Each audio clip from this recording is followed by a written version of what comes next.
మనం ఇంతకు మునుపు ఇక్కడ చాలామందిమి ఇంతకు మునుపు 3 దినములు ఉపవాసం ఉండి బాప్తీసం తీసుకున్నాం. ఇప్పుడు కొత్తగా మనము స్టార్ట్ చేసినాం, పరిచర్యను స్టార్ట్ చేసుకున్న మనల్ని ఇప్పుడు వీళ్ళకి బాప్తీసాలు ఇవ్వాల్సింది ఉంది. వీళ్ళకి కూడా ఎట్లా ఇస్తారు మీరు బాప్తీసం? 3 దినములు ఉంచి బాప్తీసం ఇస్తారా? ఒకటి. లేదనుకో ఎందుకు ఇవ్వరు? కొంతమంది అలా బాప్తీసం ఎందుకు ఇవ్వరు అని అడిగే వాళ్ళు ఉన్నారు. ఇంకొంతమంది అట్లా తీసుకోవడానికి భయపడే వాళ్ళు ఉన్నారు. ఎందుకు ఇవ్వరు? ఇస్తే ఎందుకు ఇస్తారు?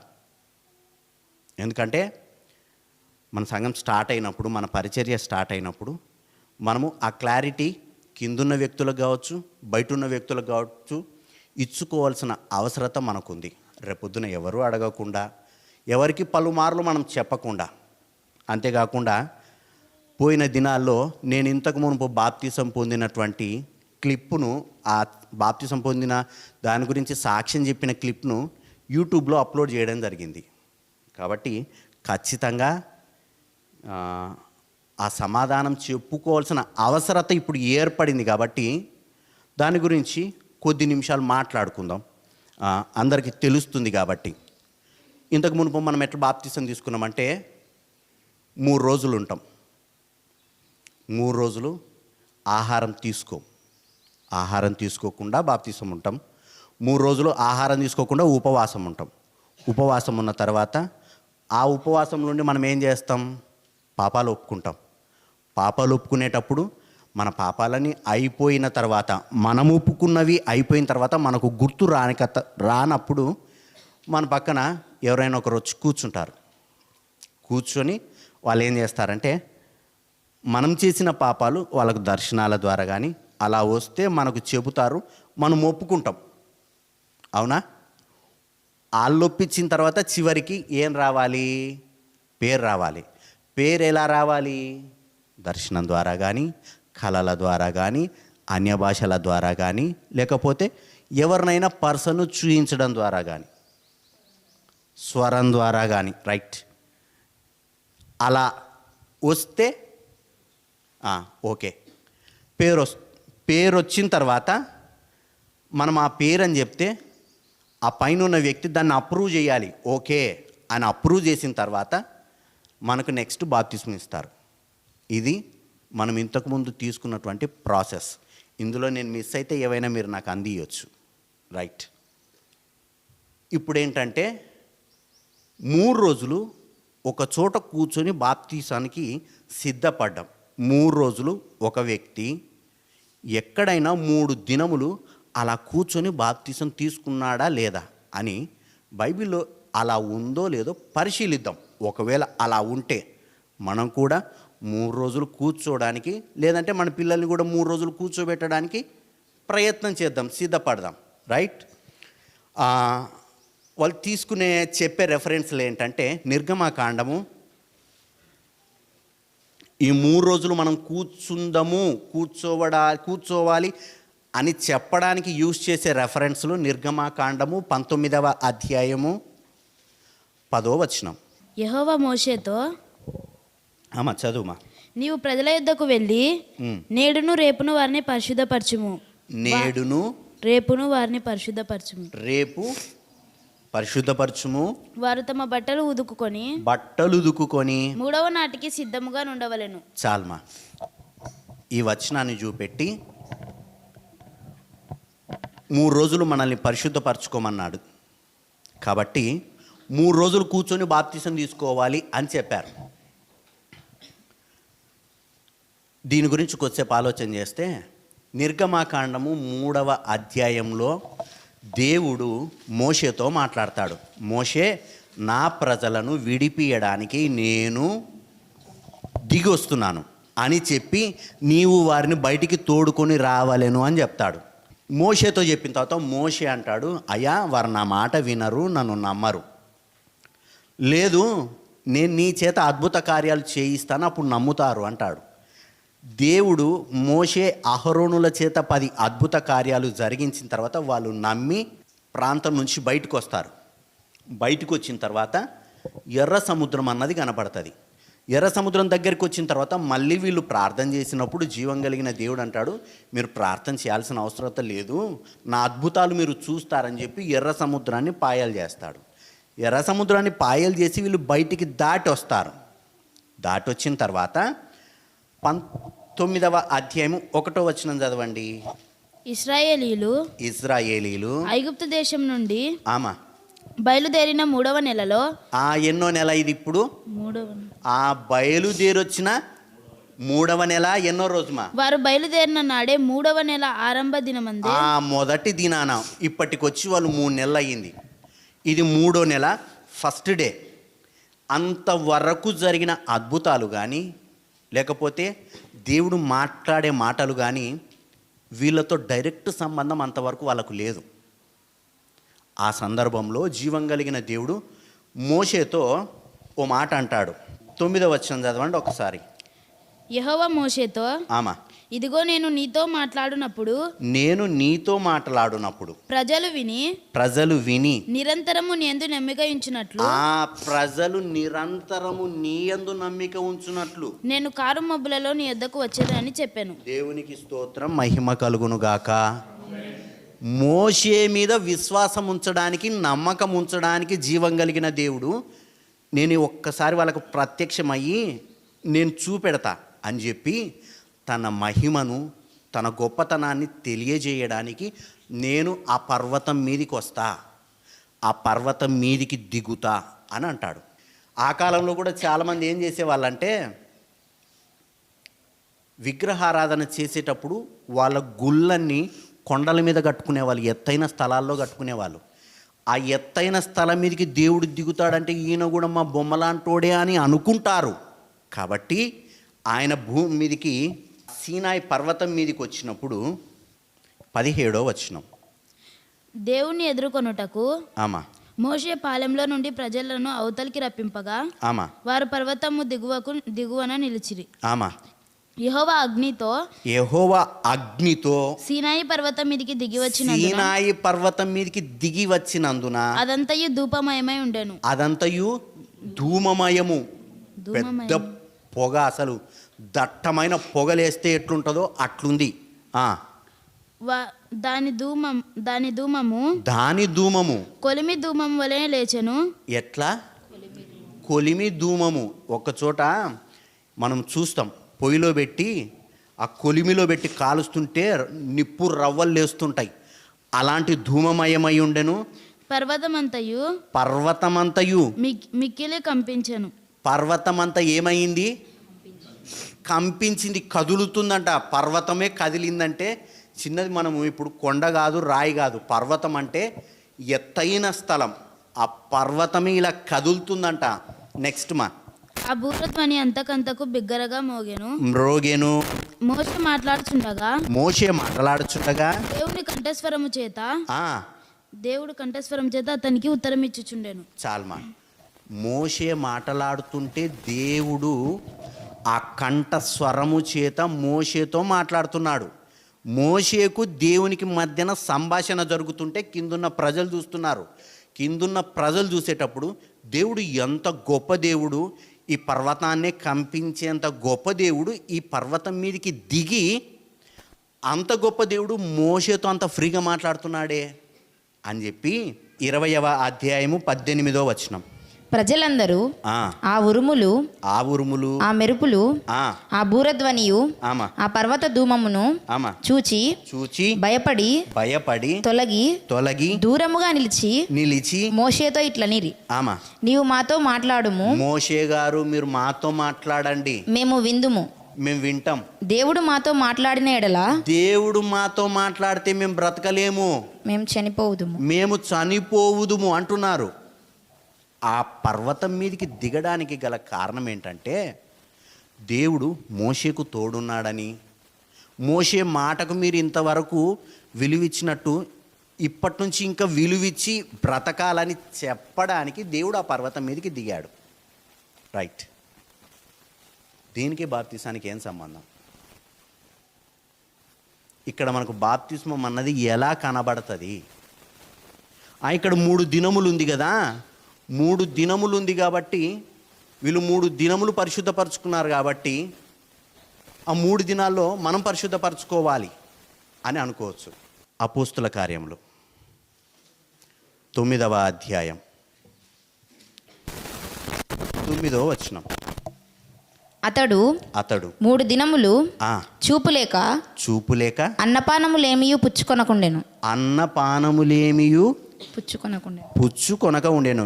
ఈ సందర్భంలో అపోస్తులైన పౌలు 3 దినములు కూర్చొని ఉపవాసం ఉండి బాప్తిసం తీసుకున్నట్టు మనకు కనపడుతుంది కదా.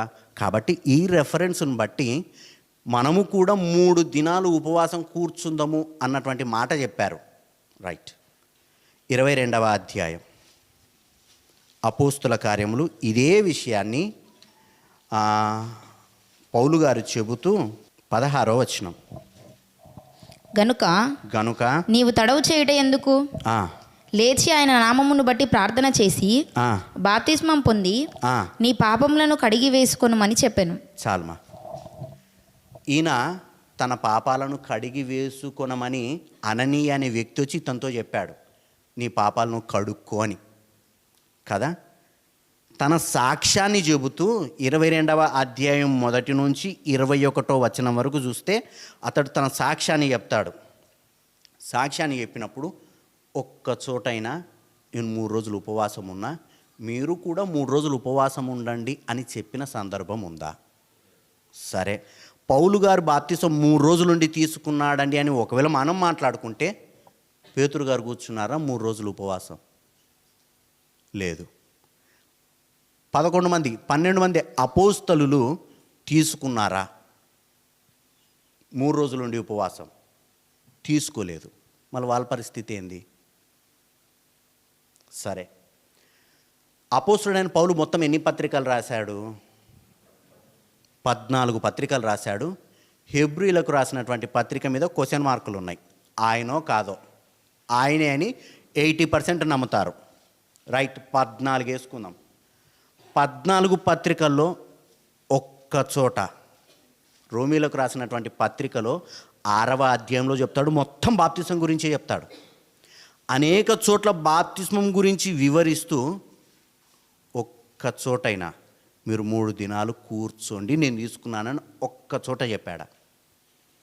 14 పుస్తకాలలో ఒక్క చోటైనా ఆ మాట మనకు కనబడుతుందా?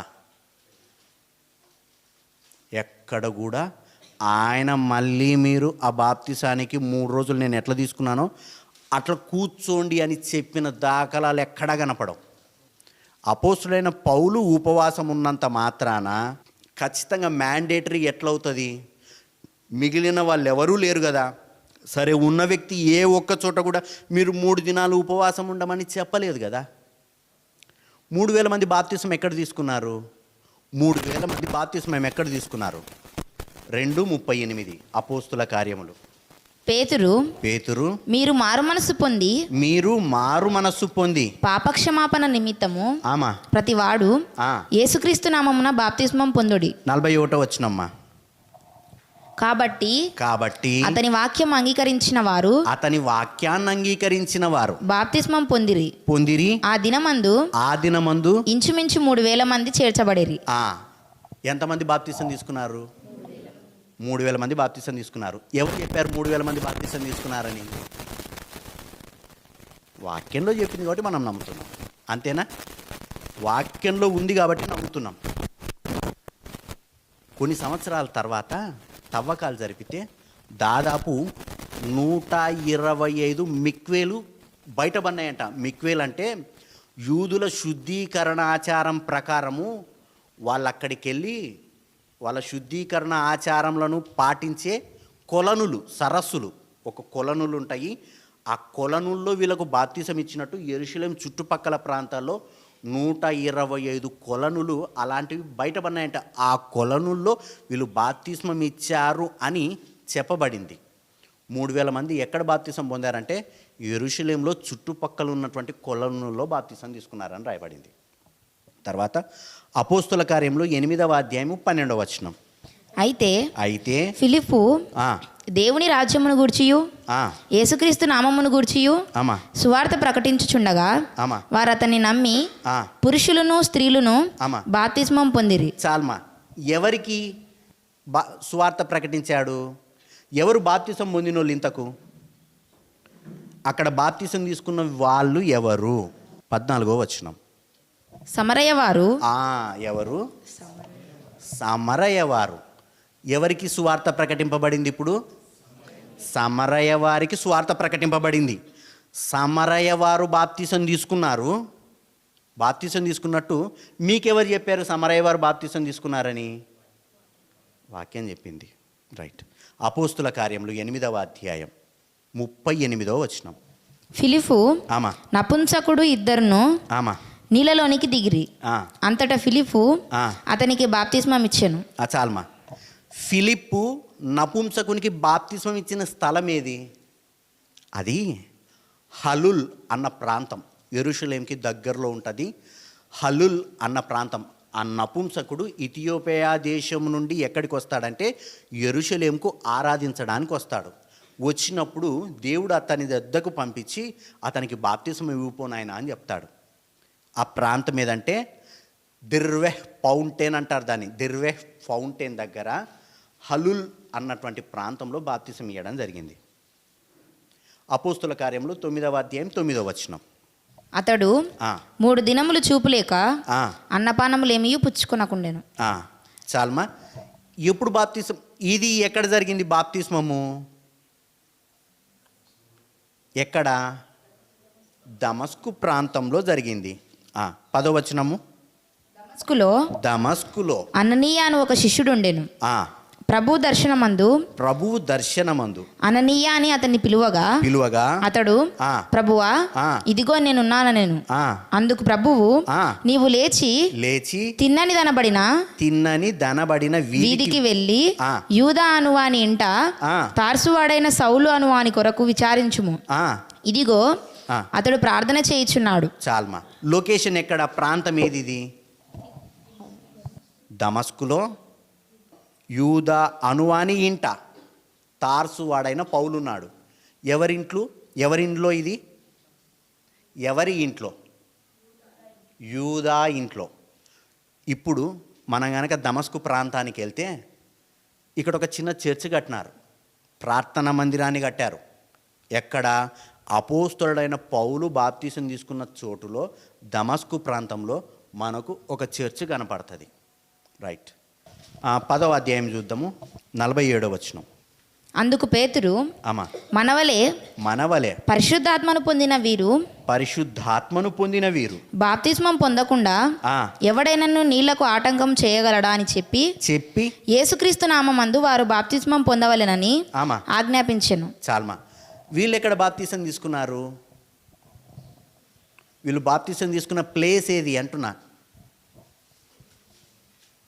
కొర్నేలి ఇంట్లో. కొర్నేలి ఇల్లు ఎక్కడుంది? ఇటలీ పటాలములో ఉంది, ఇటలీ ప్రాంతంలో ఉంది. 10వ అధ్యాయం 1వ వచనంలో చూస్తే వీళ్ళు బాప్తిసం తీసుకున్న ప్లేస్ ఏది? ఇటలీ కదా. 16వ అధ్యాయం 31వ వచనం. అందుకు వారు ప్రభువైన యేసునందు విశ్వాసముంచుము, అప్పుడు నీవును నీ ఇంటి వారును రక్షణ పొందుదురని చెప్పి. చాలుమా. ఎక్కడ బాప్తిసం తీసుకున్నారు వీళ్ళు? ఏ ప్రాంతం ఇది అంటున్నా? 11వ వచనం. 16, 11. కాబట్టి మేము త్రోయను విడిచి ఓడ ఎక్కి తిన్నగా సమోత్రాకేకును మరునాడు నేయపొలికిని అక్కడ నుండి ఫిలిప్పికిని వచ్చితిమి. ఎక్కడ? ఫిలిప్పీకి వచ్చినాడు. మాసిదోనియా దేశంలో ఉంది ఈ ఫిలిప్పీకి వచ్చాడు. ఈ ఫిలిప్పీ ప్రాంతంలో చెరసాలలో ఉన్నాడు. చెరసాలలో అక్కడ వారికి బాప్తిస్మం ఇచ్చాడు. ఎన్ని మాట్లాడుకున్నాం మనం ఇప్పుడు?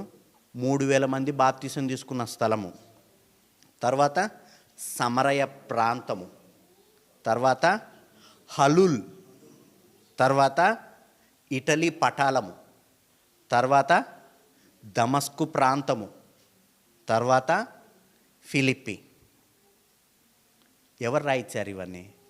దేవుడే రాయించాడు. ఎందుకు రాయించాడు? నీలాంటోడు నాలాంటోడు వచ్చి వీళ్ళు ఫిలిప్పులో కాదు ఇంకో చోట తీసుకున్నారంటారు. అందుకని దేవుడు వాక్యానికి 4 పునాదులు వేసి పెట్టుకున్నాడు. ఒకటి బిబ్లికల్ థియాలజీ, రెండవది సిస్టమాటిక్ థియాలజీ, మూడవది ప్రాక్టికల్ థియాలజీ, నాలుగవది హిస్టారికల్ థియాలజీ. ఇప్పుడు మనం మాట్లాడుకునేదంతా హిస్టారికల్ థియాలజీ. చరిత్రకు ఆధారంగా దేవుడు అన్ని రాయించి పెట్టుకున్నాడు. ఎవరు కూడా దీన్ని అర్రయించు కదపనీయకుండా. నువ్వు నేను మన ఇష్టానుసారంగా మనకు నచ్చినట్టు కదపడానికి పోతే ఈ హిస్టారికల్ థియాలజీ వచ్చి అడ్డుపడుతుంది. కదపడానికి వీల్లేదు అని. నేను అడగాల్సింది ఏంటంటే, ఇక్కడ యెరూషలేంలో 3,000 మంది బాప్తిసం తీసుకున్నారని మనం అనుకున్నాం. 3 రోజులు కూర్చున్నారా? సమరయ ప్రాంతం వాళ్ళు 3 దినములు కూర్చున్నారా? ఫిలిప్ ఆయనకి ఇచ్చేటప్పుడు సరే అయ్యా పౌలు తీసుకున్నాడు కాబట్టి మీరు కూడా 3 దినాలు ఉపవాసం ఉండాల్సిందే అని ఓ చోట కూర్చోబెట్టాలి కదా. కూర్చోబెట్టారా? మనకి ఎక్కడైనా కనబడుతుందా? అపోస్తలుడైన పౌలే ప్రత్యక్షంగా అతనికి 3 రోజులు బాప్తిసం ఇవ్వచ్చు కదా. చెరసాల నాయకునికి అతని ఇంటి వారికి 3 దినములు మీరు చోట కూర్చోండని చెప్పి ఇవ్వచ్చుగా. ఇచ్చాడా? ఇందుని బట్టి మనకు వాక్యంలో అటువంటి ఆధారం లేదు కాబట్టి మన వాళ్ళను 3 రోజులు కూర్చోబెట్టాల్సిన అవసరత లేదు అన్నది మన అభిప్రాయం. రైట్. నెక్స్ట్ వన్ ఏది? పాపాలు ఒప్పుకుంటాం, బలహీనతలు అనుకుందాం. పాపాలన్నా బలహీనతలన్నా ఒకే పేరు పెట్టుకుందాం. పాపాలు ఒప్పుకోవడం. యోహాను రాసినటువంటి మొదటి పత్రిక 1వ అధ్యాయం 7వ వచనం నుంచి చదువుకుందాం. అయితే అయితే ఆయన వెలుగులోనున్న ప్రకారము మనమును వెలుగులో నడిచిన ఎడల మనము అన్యోన్య సహవాసము గలవారమై ఉందుము. అప్పుడు ఆయన కుమారుడైన యేసు రక్తము ప్రతి పాపము నుండి మనలను పవిత్రులుగా చేయును. ప్రతి పాపము నుండి మనల్ని పవిత్రులుగా చేయును. రైట్. పాపాలు ఒప్పుకోవాలి. ఒప్పుకోవాలని వద్దా? మీ అందరిని మాటను బట్టి నేను కూడా అదే మాట అంటున్నా. మనమందరము ఖచ్చితంగా పాపాలు ఒప్పుకోవాలి.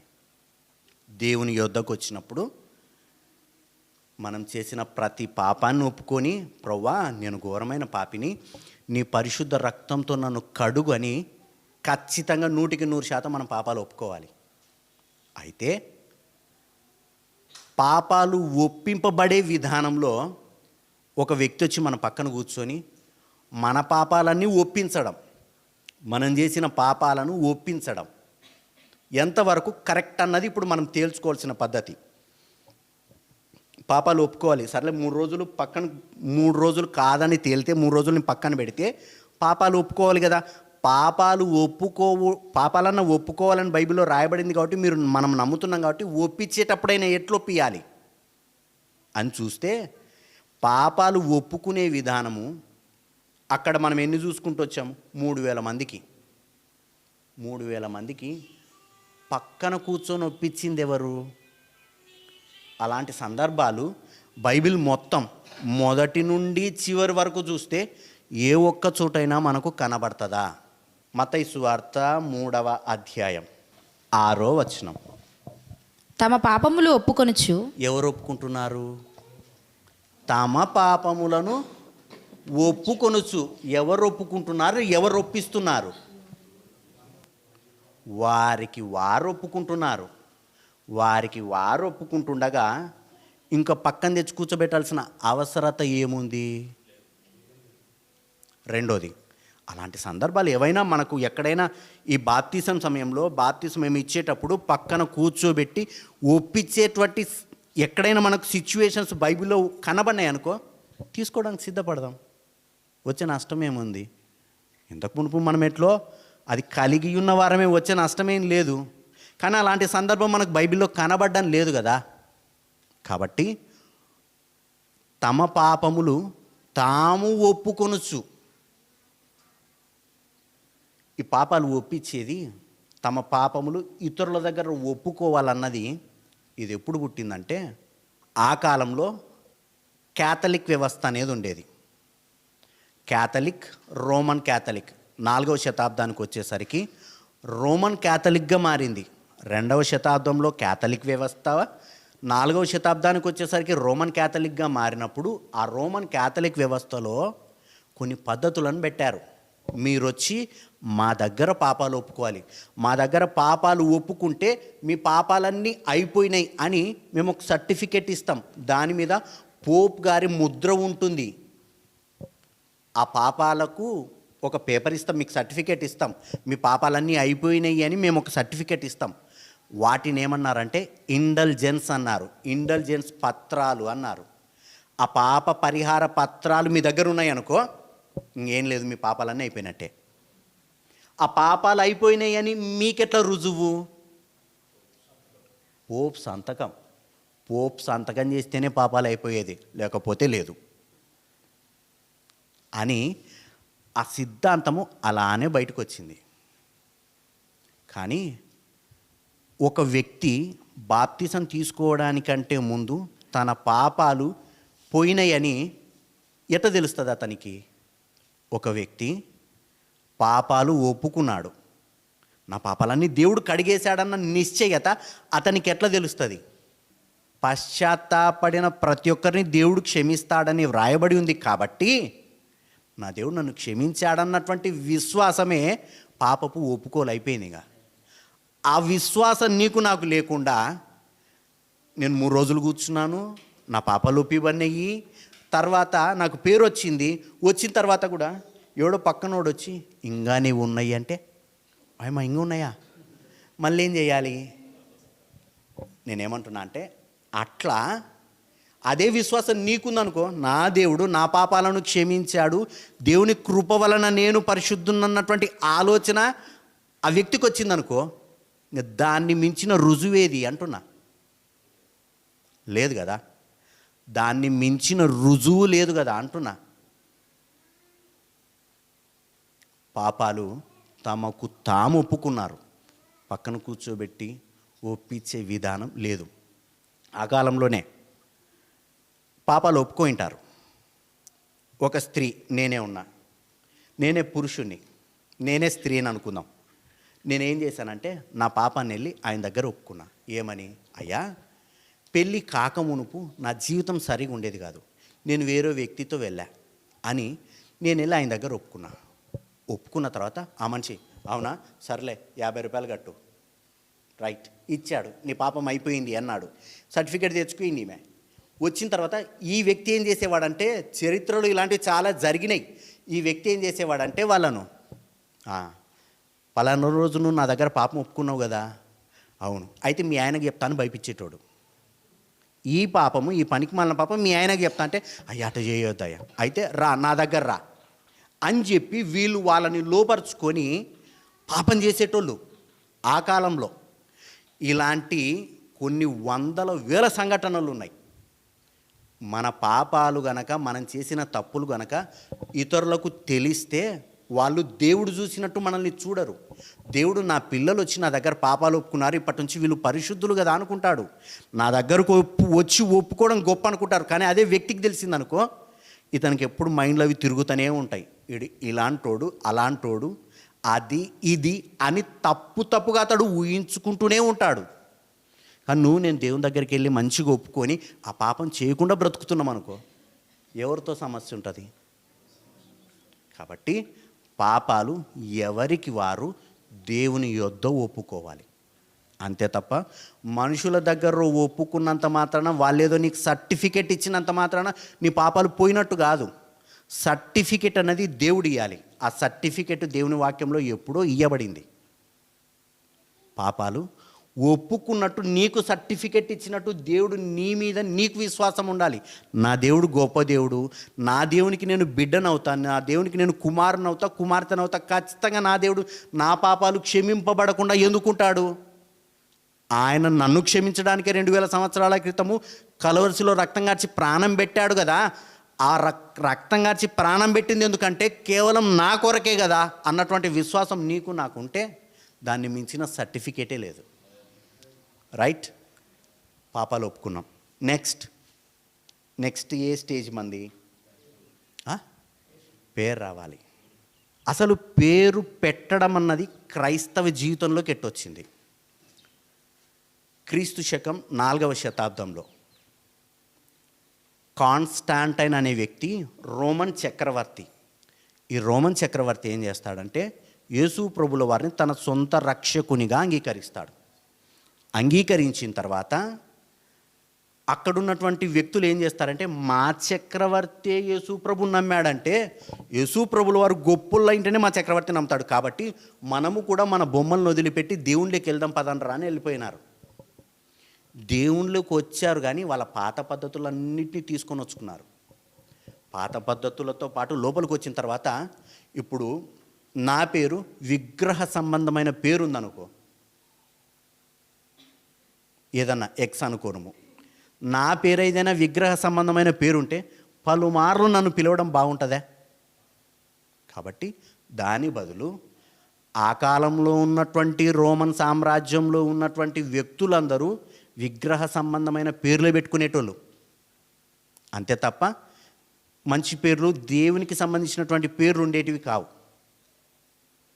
ఆ విగ్రహ సంబంధమైన పేర్లు పలుమార్లు పిలవడం ఎందుకని బైబిల్లో ఉన్నటువంటి పరిశుద్ధుల పేర్లు పెట్టుకుందామని ఆలోచన చేశారు. అని చెప్పి ఇప్పటి నుంచి నా పేరు పౌలు, ఇప్పటి నుంచి నా పేరు యోహాను, నా పేరు కేఫా, నా పేరు పీటర్ అని ఇట్లా పేర్లు పెట్టుకోవడం స్టార్ట్ చేశారు. కొన్ని దినాలకు రాను ఏమైందంటే ఖచ్చితంగా పేరు మార్చకుంటే లేదు అనే స్టేజ్కి వెళ్ళిపోయింది.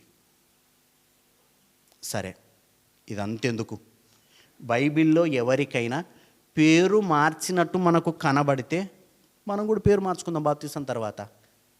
అంతే కదా? చెప్పండి, ఎవరైనా ఉన్నారా అట్లా?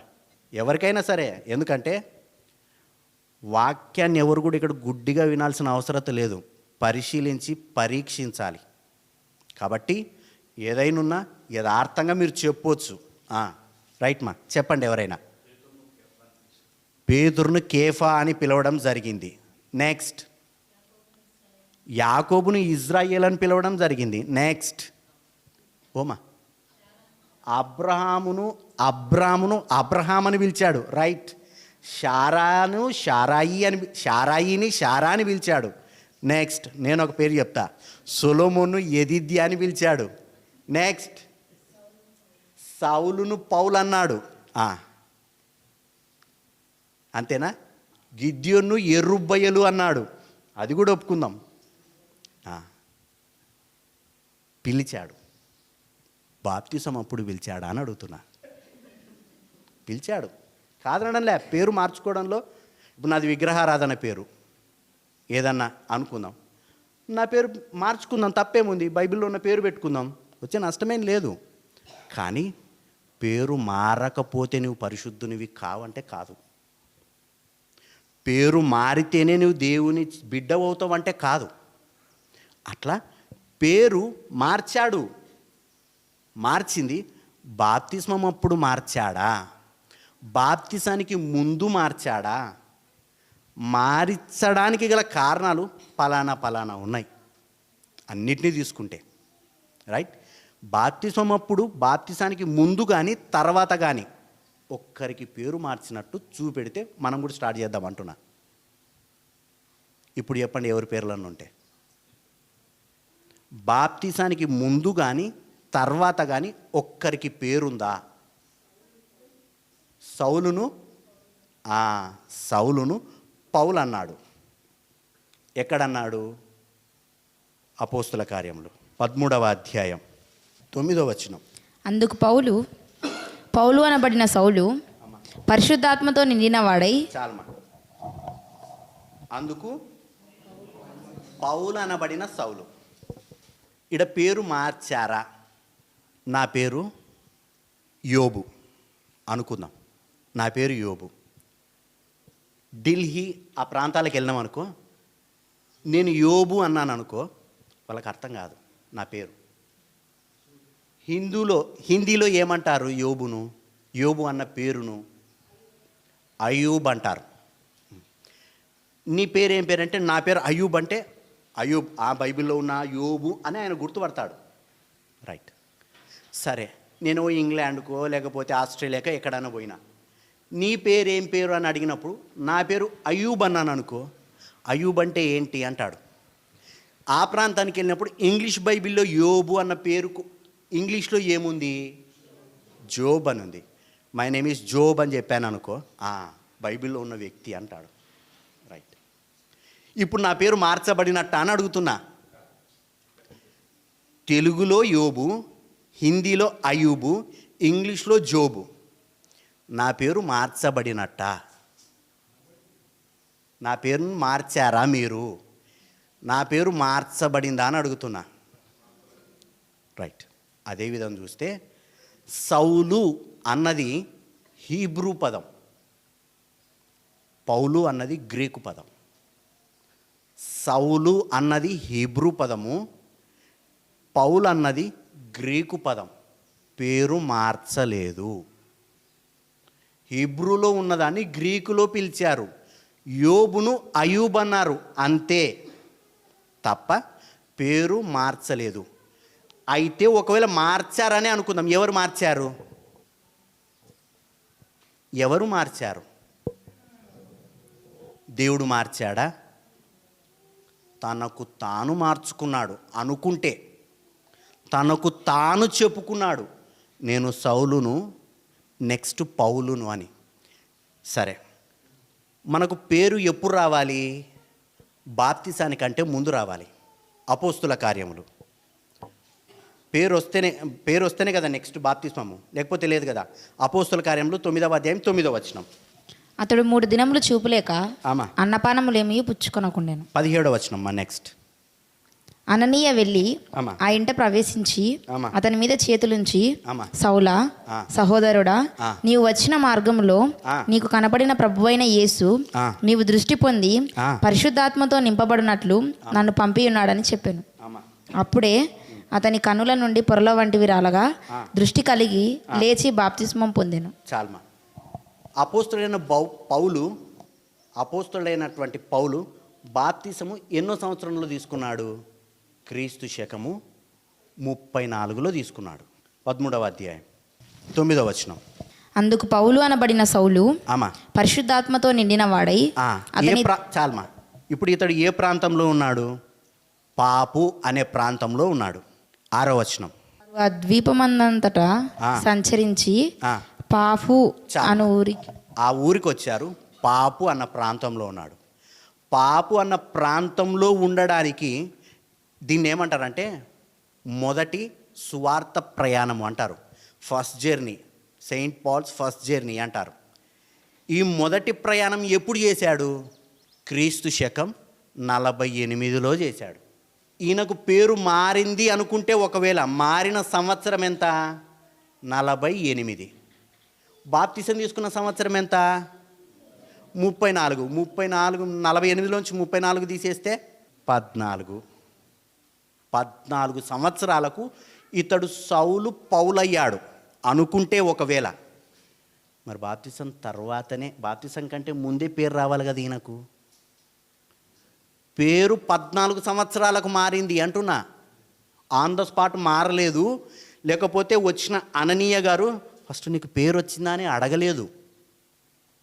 టైం ఎంత గ్యాప్ పట్టింది? 14 సంవత్సరాల గ్యాప్ ఉంది మధ్యలో అంటున్నా. పేరు ఒకవేళ మారింది అనుకుంటే సరే. ఈయన బాప్తిసం ఇచ్చినాడు చెరసాల నాయకునికి. ఈయన 3 రోజులు కూర్చోబెట్టి పాపాలు ఒప్పించి ఏం పేరు పెట్టాడు వాళ్ళకు? పేరు ఇచ్చినట్టు మనకు కనపడుతుందా? పేరు మార్చుకోమని చెప్పినట్టు కనపడుతుందా? కాబట్టి పేరు మార్పునకు కానీ మన ఆత్మీయ జీవితానికి కానీ సంబంధం లేదు. మన పరిశుద్ధతకు సంబంధం లేనివి అవి. 3 రోజులు నేను వస్తా, ఒప్పిస్తారు, ఒప్పుకోను, ఊరికే కూర్చుంటా. లాస్ట్కి ఒకవేళ ఏదో ఒక పేరు పెట్టించుకొని నేను బయటకు వచ్చినా నా పాపాలు ఒప్పుకున్నట్ట? పాపాలు ఒప్పుకొని అసలు నేను దేవుని బిడ్డనవ్వాలి, దేవుని కుమారునవ్వాలి, ఆ రాజ్యానికి వారసునవ్వాలంటే ఒక విశ్వాసం అనేది ఉండాలి కదా. ఏంటి ఆ విశ్వాసం? ఆయన నా కొరకు కలవరిశిలో రక్తం కార్చి ప్రాణం పెట్టాడు. ప్రాణం పెట్టి చనిపోయి తిరిగి లేచాడు. తిరిగి లేచిన ఆయన నన్ను బాప్తీసం తీసుకోమన్నాడు. బాప్తీసం తీసుకోమని చెప్పిన ఆయన పరిశుద్ధుడు కదా.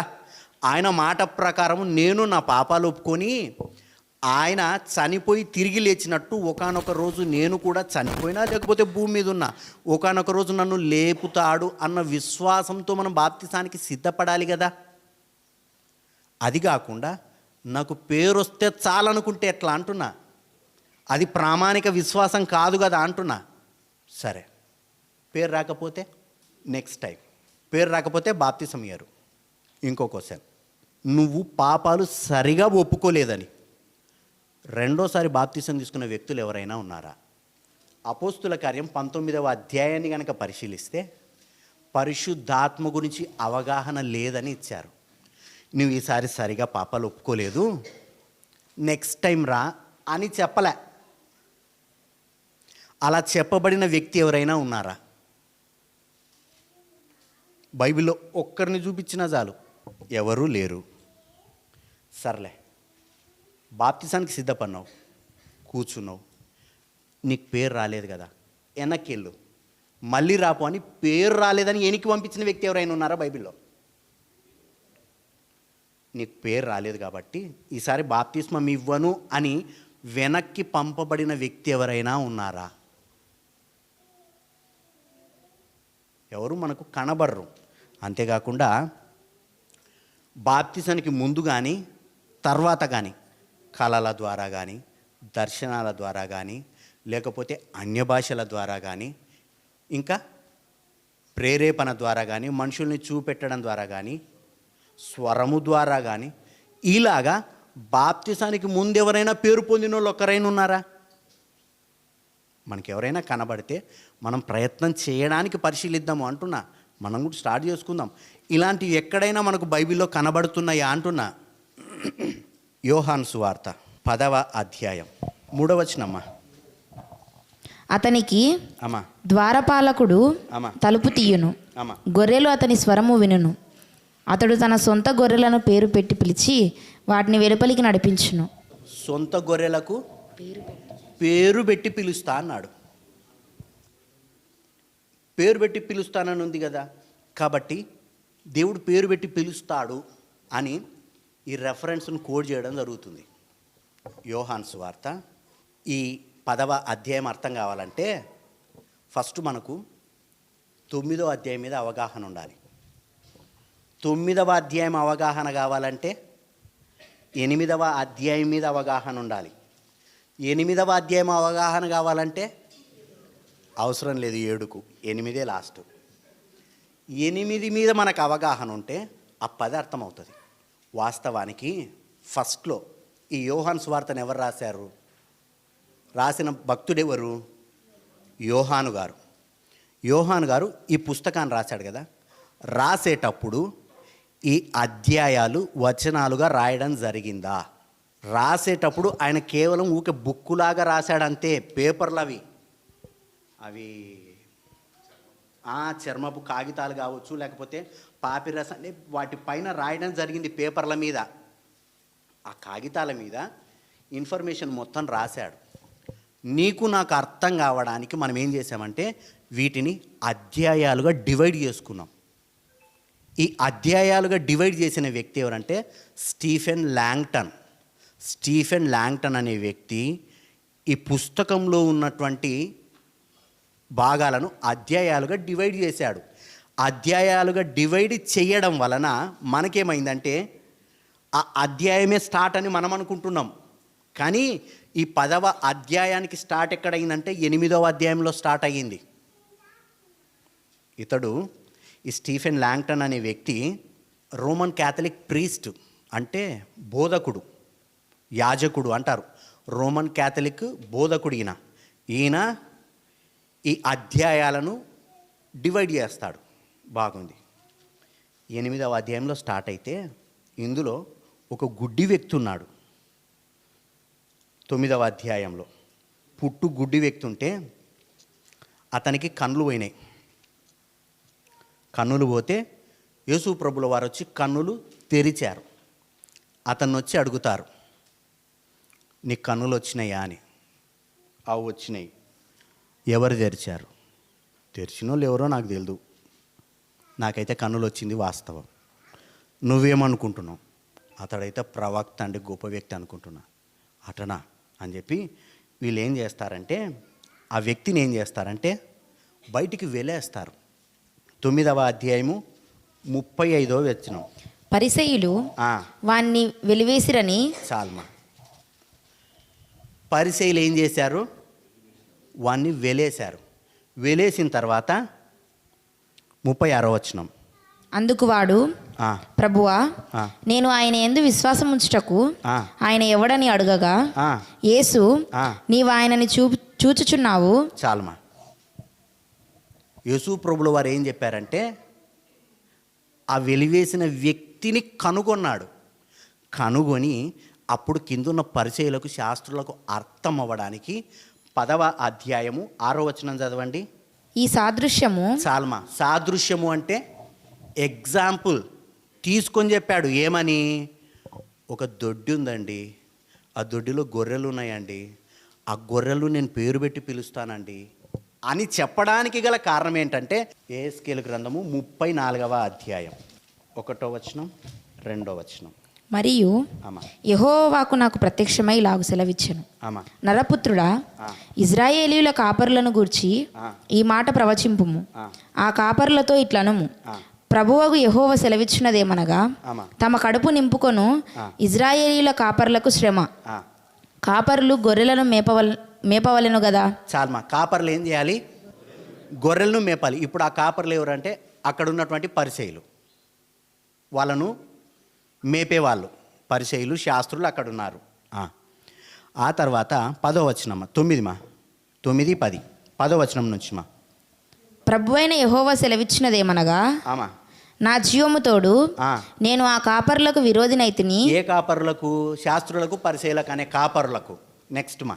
నా గొర్రెలను గూర్చి వారి యొద్ద విచారించెదను, వారు గొర్రెలు మేపుట మాన్పించెదను. 11వ వచనమ్మా. ప్రభువైన యెహోవా సెలవిచ్చినదేమనగా, ఇదిగో నేనే నా గొర్రెలను వెదికి వాటిని కనుగొందును. నేనే వాటిని వెదకి కనుక్కుంటా. ఆయన యోహాను సువార్త 9వ అధ్యాయం 35వ వచనం. పరిసయ్యులు వాణ్ణి వెలివేసిరని యేసు విని వాణ్ణి కనుగొని, దేవునికి స్తోత్రం, మహిమ కలుగును గాక. ఏం చేశాడు? కనుక్కున్నాడు. కనుగొని అతని దగ్గరికి వెళ్తాడు. వెళ్ళి దేవుని యందు విశ్వాసం ఉంచుమని అతనికి చెబుతాడు అని చెప్పి 14 నుంచి చదువుతామా. నేను మంచి మేతగల చోట వాటిని మేపెదను. ఇజ్రాయేలు యొక్క ఉన్నత స్థలముల మీద వాటికి దొడ్డి ఏర్పడును. అక్కడ అవి మంచి దొడ్డిలో పండుకొనును. ఇజ్రాయేలు పర్వతముల మీద బలమైన మేతగల స్థలమందు అవి మేయును. నేను నా గొర్రెలను మేపి పరుండబెట్టుదును. ఇదే ప్రభువగు యెహోవా వాక్కు. 16వ వచనమ్మా. తప్పిపోయిన దానిని నేను వెదుకుదును. తోలివేసిన దానిని మరలా తోలుకొని వచ్చి గాయపడిన దానికి కట్టుదును. దుర్బలముగా ఉన్న దానిని బలపరచుదును. చాలమా. 31వ వచనమ్మా. నా గొర్రెలను నేను మేపుచున్న గొర్రెలునగు మీరు మనుష్యులు, నేను నీ దేవుడను. ఇదే ప్రభువైన యెహోవా వాక్కు. దేవునికి స్తోత్రం, మహిమ కలుగును గాక. పరిసయ్యులు ఏం చేశారంటే, యేసు ప్రభుల వారి చేత కళ్ళు తెరవబడిన వ్యక్తిని వెలివేశారు. వెలివేసిన తర్వాత యేసు ప్రభుల వారు ఆయనను కనుగొని దగ్గరికి తీసుకొని వచ్చి అతన్ని బలపరచడం జరిగింది. ఈ సందర్భాన్ని వాళ్ళకు అర్థం అవ్వడానికి ఆ కాలంలో యెహెజ్కేలు గ్రంథం 34వ అధ్యాయంలో ఎవరి గురించి అయితే కాపర్ల గురించి చెప్పాడో, ఆ కాపర్లు మీరేరా, ఆ మంచి కాపరిని నేను అని చెప్పే సందర్భంలో వ్రాయబడిన సంగతి అది. అర్థమైంది అనుకుంటా.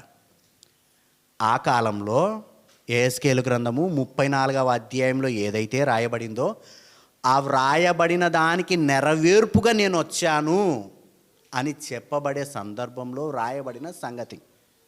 అంతేగాని దీన్ని తీసుకెళ్ళి మనం బాప్తిసానికి అప్లై చేయడం కరెక్టా? ఆలోచిద్దాం, పరిశీలిద్దాం. కాబట్టి ఇలాంటి ఒకవేళ మనకు బైబిల్లో గనక వాక్యానుసారమైన ఆధారాలుంటే మనం పాటిద్దాం. మనకేం అభ్యంతరమేం లేదు. చాలామంది అంటారు, ఇంతకు మునుపు మీరు కూడా తీసుకున్నారు కదా, మీరు తీసుకోలేరు, మీరు ఇంతకు మునుపు మీరు సువార్త ప్రకటించినారు కదా, మరి మీకేమైంది ఇప్పుడు వద్దనడానికి? అంటే మేము బాప్తిసం తీసుకునే సంవత్సరానికి అప్పటికి పూర్తిగా అన్యజనులం, విగ్రహారాధికులం. మాకెవరికి కూడా అంత పరిపూర్ణమైన అవగాహన లేదు. మేము ఎప్పుడైతే గుళ్ళకి వెళ్తామో గుళ్ళకి వెళ్ళినప్పుడు మాకంటూ ఒక బాపనై ఉండేటోడు. ఆ మనిషి ఏది చెప్తే అదే వేదమని నమ్మేటోళ్ళం మేము. అలానే ఇక్కడికి వచ్చిన తర్వాత మీరు ఏది చెప్తే అదే నిజమని నమ్మినాం మేము. ఒక్క మాట కూడా మేము తిరిగి ఆలోచన చేయలేదు. అయితే ఒకానొక రోజు వాక్యాన్ని చదివినాం. వాక్యంలో చదివినప్పుడు ఇలాంటి పరిస్థితులు మాకు కనబడలేదు. కనబడనప్పుడు మేము దాన్ని అంగీకరించలేము అంటున్నాం, అంతే, ఏం లేదు. అంతకు మించి వేరేది ఏది లేదు. మా స్టాండ్ ఏదంటే యేసు ప్రభుల వారు ఎక్కడున్నారు? ఇప్పుడు తండ్రి కుడి పార్శ్వమున పరలోకంలో ఉన్నాడు. ఆయనే దిగొచ్చి నాయనా బైబిల్లో కొద్దిగా అక్కడక్కడ తప్పులు ఉన్నాయి, అవి కాదు, నేను నీకు దర్శనంలో కానీ కలలో కానీ చెబుతానని నిజంగానే ఆయన శరీరధారి అయి వచ్చిన కూడా ఆయన నమ్మం. ఆయన నిజమైన దేవుడు, ఆయనే శరీరధారి అయి వచ్చినా కూడా మేము నమ్మము. కేవలము ఈ పుస్తకాన్ని తప్ప మేము దేన్ని నమ్మం. ఇది మా ఆత్మీయ జీవితానికి ఆధారం. ఇందులో ఉంది అంటే ఉంది, లేదంటే లేదు. అంతకు మించి మాకు వేరొక ఆధారం లేదు ఈ భూమి మీద. కేవలము ఈ పుస్తకమే మాకు ఆధారం. చెప్పినోళ్ళు ఎంతటోళ్ళైనా కానీ ఎవరైనా కానీ మాకు సంబంధం లేదు. మాకు కేవలం ఈ పుస్తకం ఆధారం. ఈ పుస్తకంలో ఉంటే పాటిస్తాము, లేకపోతే లేదు. రైట్? మోకరించి ప్రార్థన చేసుకుందాం, హృదయాలను పరిశీలన చేసుకుందాం.